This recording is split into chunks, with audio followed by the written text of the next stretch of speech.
Assalamualaikum warahmatullahi wabarakatuh. Perkenalkan, nama saya Farah Hawa Ramadan dengan NIM 415190100131 dari program studi Teknik Informatika Fakultas Ilmu Komputer Universitas Mercu Buana.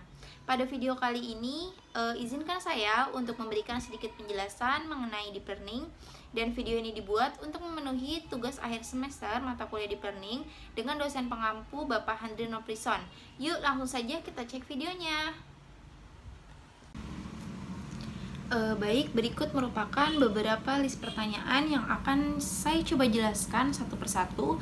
Dimulai dari yang pertama adalah penjelasan mengenai perbedaan machine learning dan deep learning, kemudian tujuan dari pembelajaran atau training pada pemrosesan data, dan yang terakhir adalah perangkat kelas yang digunakan untuk pengolahan data pada deep learning.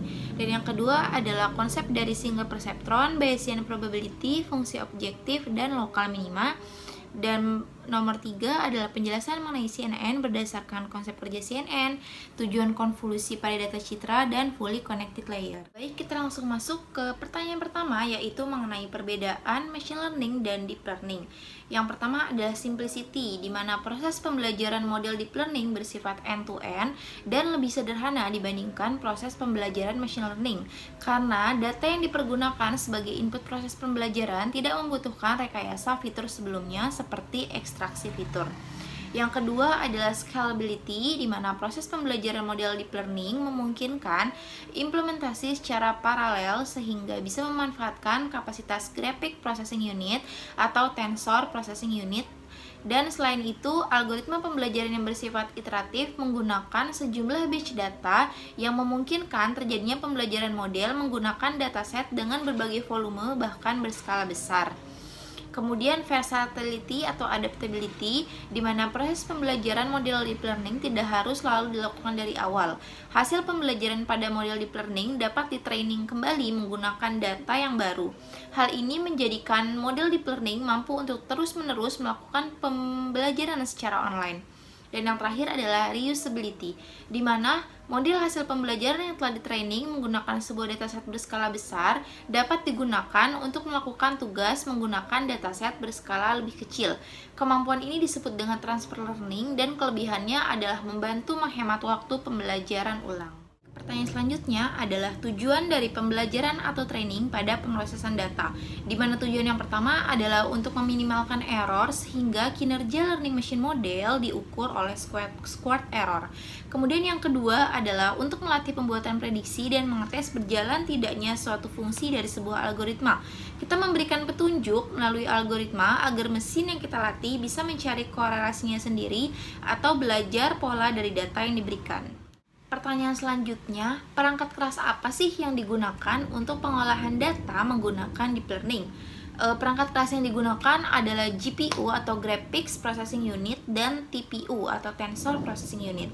Dengan mempresentasikan pengolahan data ke dalam operasi matriks, maka algoritma pembelajaran model deep learning dapat memanfaatkan daya komputasi yang tinggi dari GPU dan TPU, sehingga memungkinkan percepatan waktu proses pembelajaran model deep learning dengan jumlah parameter model yang besar.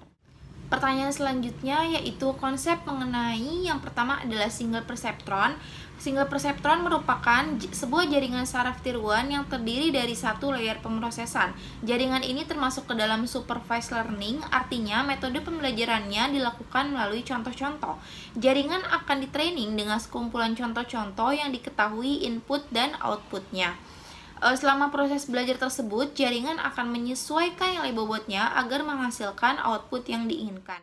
Kemudian Bayesian probability. Bayesian probability merupakan konsep probabilitas yang memungkinkan kita untuk membuat satu model ketidakpastian dari suatu kejadian dengan menggunakan pengetahuan umum dengan fakta dari hasil pengamatan. Contohnya ketika kita ingin melakukan penelitian pergi ke Mars untuk mengetahui berapa jumlah orang yang hidup di sana. Hal tersebut tidak dapat dihitung dengan frekuensi, namun bermodalkan asumsi awal atau prior dan alat-alat canggih, kita dapat merevisi ketidakpastian tentang Mars atau posterior menggunakan bukti baru. Selanjutnya adalah fungsi objektif. Fungsi objektif merupakan fungsi yang digunakan untuk mengevaluasi solusi kandidat dalam konteks pengoptimalan algoritma. Fungsi objektif juga digunakan untuk mengukur secara kuantitatif kinerja sebuah model machine learning dalam mengaproksimasi sebuah fungsi yang memetakan atribut data input terhadap atribut label. Yang terakhir adalah lokal minima. Lokal minima merupakan sebuah titik dari suatu fungsi dengan output rendah dalam suatu batas wilayah lokal. Nilai sebuah lokal minima bisa berbeda dengan nilai global minimum atau kemungkinan nilai paling rendah yang bisa didapat. Titik lokal minima dalam sebuah grafik berada di tengah cekungan bawah. Pertanyaan selanjutnya adalah penjelasan mengenai convolutional neural network, dan yang pertama adalah mengenai konsep kerja CNN. CNN memanfaatkan proses konvolusi dengan menggerakkan sebuah kernel konvolusi atau filter berukuran tertentu ke sebuah gambar. Komputer mendapatkan informasi representatif baru dari hasil perkalian bagian gambar tersebut dengan filter yang digunakan. Maka CNN hanya dapat digunakan pada data yang memiliki struktur dua dimensi seperti citra dan suara.